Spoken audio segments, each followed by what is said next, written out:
Hello and welcome to Women North East Connected. Today we're talking about women becoming trustees or non-exec directors in organisations in the North East. And I'm joined by Kate Bradley and Anne Parker. So Kate, could I ask you to introduce yourself, please? Hello, I'm Kate Bradley. I'm a senior leader, independent consultant, non-exec director and trustee, working with purpose-led people, organisations and charities. Fabulous. And Anne, over to you.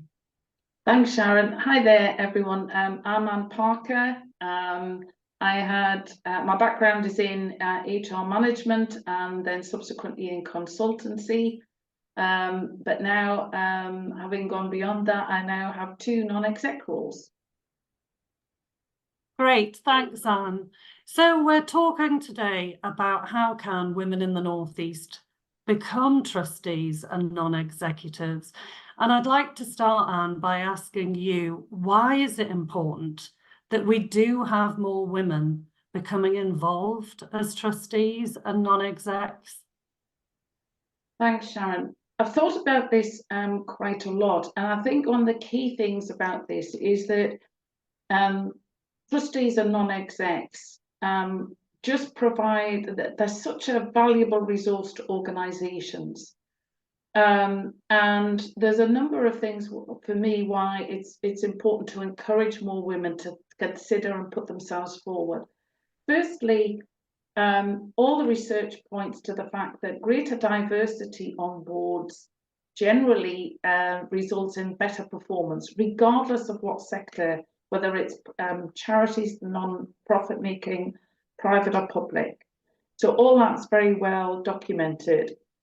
But also I think there's a regional piece about our economy. We need to harness as much talent as possible to maximise the brilliant opportunities that there are out there, again, across sectors. And I think it's a great way for lots of women that I've come across and hear about who've got great experience, who could contribute in that different way as a trustee or non-exec.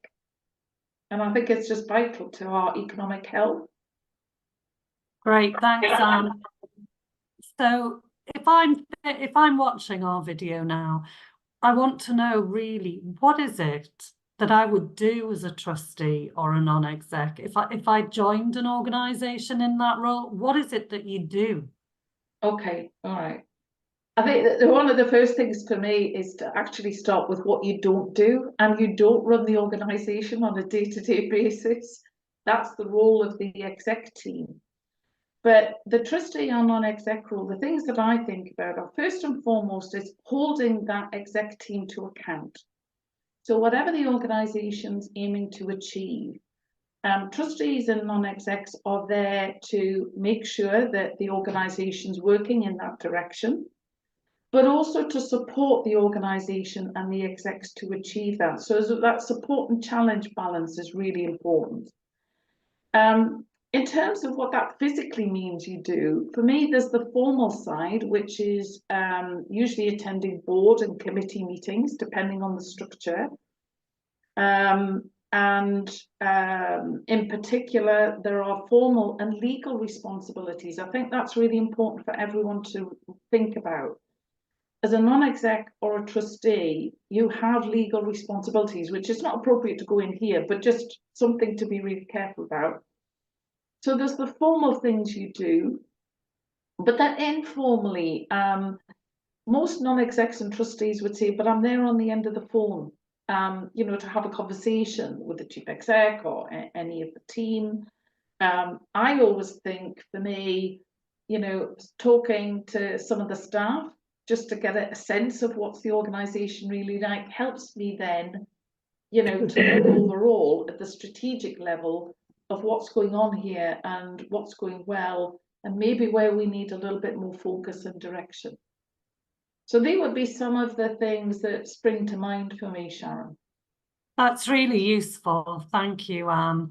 And if I can move on to Kate, then what made you interested in becoming a trustee, Kate? For me, it was because I wanted to make a positive impact on communities and people. It's really rewarding.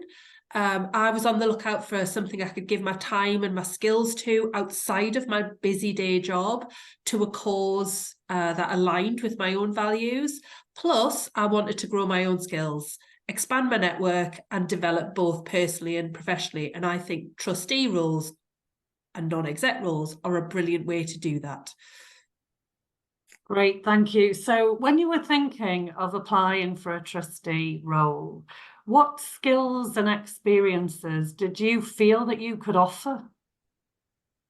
I personally figured I could bring my own leadership experience in the charity sector.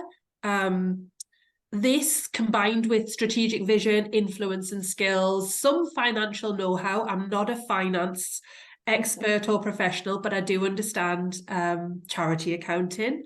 And then things like risk management, legal and governance skills, alongside broader skills of, analytics, communication, ethical decision-making, and problem-solving skills too. But I'd also add that charities aren't just looking for people like me with a background in the charity sector. They want people from all sectors, all backgrounds, all perspectives to join boards. That was my own experience. That's great, thank you, and really useful. And looking at women and trustee and non-exec positions, I wanted to ask Anne, really, to start with, were there any barriers that you faced when you wanted to get involved in trustee and non-exec roles? I think the first thing to say was the biggest barrier was myself, and the classic sort of imposter syndrome. Oh, blimey, what on earth could I contribute to a role like that?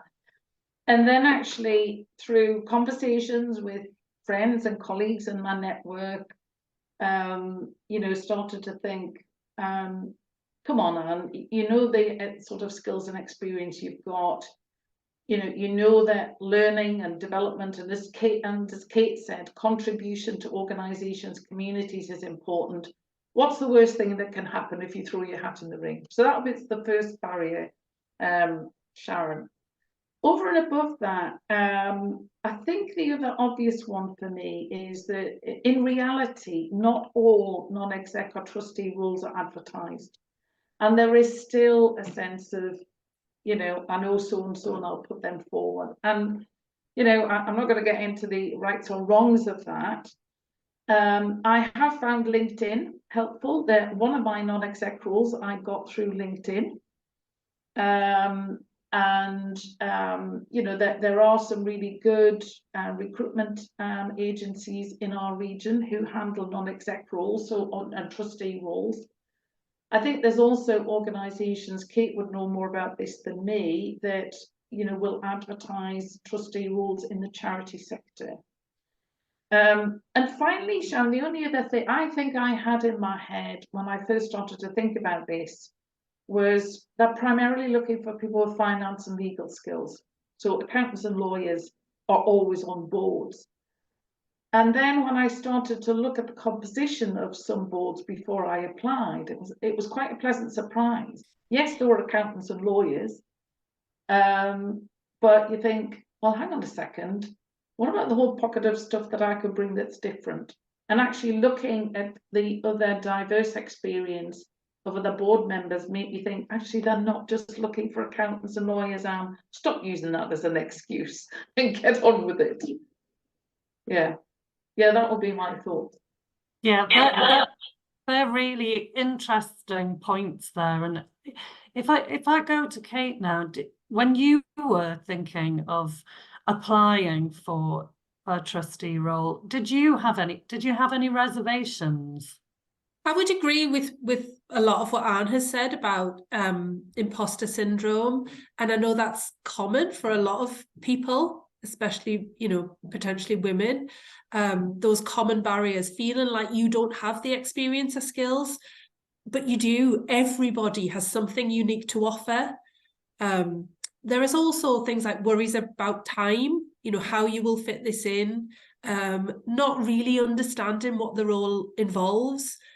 Sometimes age, you know, thinking you're too young, too early in your career. But I would say, again, charities really, really want to encourage younger people under the age of 30 to join boards. And it's, you know, charities really can help break down these walls by actively seeking people with those different perspectives from different backgrounds and giving clear information about what being a trustee is all about without using complicated jargon. So hopefully that will begin to break down some of those barriers.